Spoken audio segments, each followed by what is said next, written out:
মুখ্যমন্ত্রী হিসেবে শুভেন্দু অধিকারী বেশ কয়েকটি গুরুত্বপূর্ণ দপ্তর নিজের হাতে রাখবেন জানাই ছিল।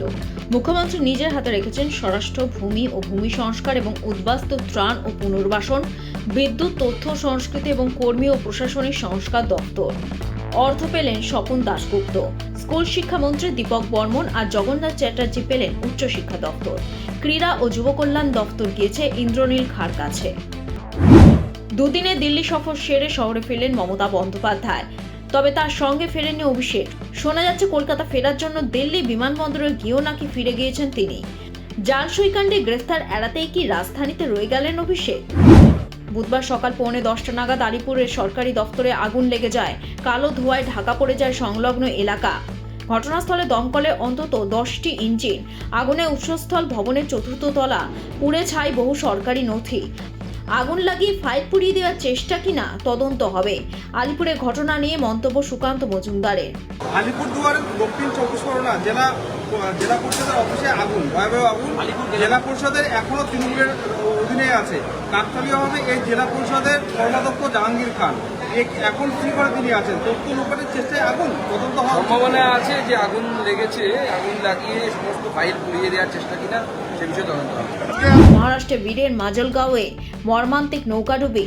বুধবার দুপুরে 35 জন যাত্রী নিয়ে নদী পারাপারের সময় নৌকাটি উল্টে যায়। ঘটনায় এক মহিলার দেহ উদ্ধার করা হয়েছে। এখনও নিখোঁজ বহু যাত্রী বলে জানা গেছে। পুরোদমে চলছে উদ্ধার কাজ। পশ্চিম এশিয়ায় কি যুদ্ধবিরতির অবসান? মধ্যপ্রাচ্যে বিভিন্ন দেশে ছড়িয়ে ছিটিয়ে থাকা অন্তত 21টি মার্কিন ঘাঁটিতে হামলা চালিয়েছে ইরান বাহিনী। বাহরাইন, জর্ডান, কুয়েতের মতো দেশগুলিতে প্রতিনিয়ত সাইরেন বাজছে। সংশ্লিষ্ট দেশগুলি কর্তৃপক্ষ হামলার সত্যতা স্বীকার করে জানিয়েছেন তাদের প্রতিরক্ষা ব্যবস্থা বেশ কিছু ইরানি ড্রোন ক্ষেপণাস্ত্র প্রতিহত করেছে, তবে কিছু কিছু ক্ষেপণাস্ত্র আঘাত হানতে সক্ষম হয়েছে।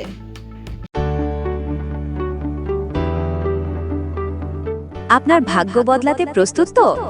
এবার নিয়ে এসেছে সিকিম রাজ্য লটারি ডিয়ার মেডে বাম্পার 2026।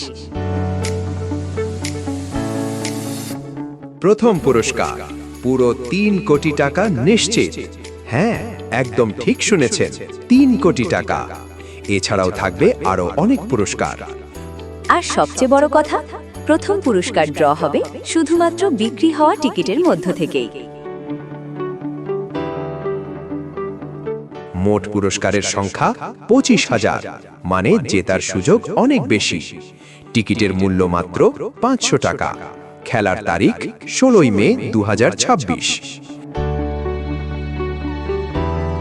বিনা সিরিজে খেলা, সহজ, স্বচ্ছ এবং নির্ভরযোগ্য। আর লাইভ ড্র দেখতে ভুলবেন না লটারি সংবাদ ইউটিউব চ্যানেলে। তাহলে আর দেরি কেন? আজই কিনে ফেলুন আপনার টিকিট। হয়তো পরের কোটিপতি আপনি।